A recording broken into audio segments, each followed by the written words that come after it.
Hello, আমার কাছে সবথেকে যেই awkward কোয়েশ্চেনটা আসে সেটা হলো এত বোতল আমি পাই কোথায়? তো ভাবলাম বেশ আজকে তাহলে সিক্রেটটা শেয়ার করি। তেমন কিছু না। তো এই বোতলগুলো 50% আমার কালেক্ট করা ভাঙাড়িওয়ালার থেকে।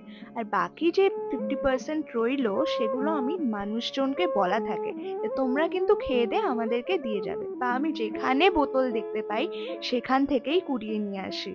এইভাবেই আমার বাড়ির আনাচে কানাচে এতগুলো বোতল জমেছে। এবার দেখাই বোতলগুলো পরিষ্কার করি কি করে। একটা স্ক্রু ড্রাইভার আর হাতুড়ি দিয়ে প্রেসার ক্রিয়েট করে ওপরের মুখটা ভাঙতে হয়। তারপর একটা পুরনো চাকু গরম করে আমি যে প্লাস্টিকের পোর্শনটা থাকে ওটা ভেঙে ফেলি। তারপর সব বোতলগুলো এক রাত্রির গরম জলে ডুবিয়ে রাখলে সব লেবেলগুলো পরিষ্কার হয়ে যায়। এভাবেই বোতলগুলো রেডি হয় আমার হাতে সেজে ওঠার জন্য। তোমরা জানিও ভিডিওটা কেমন লাগলো।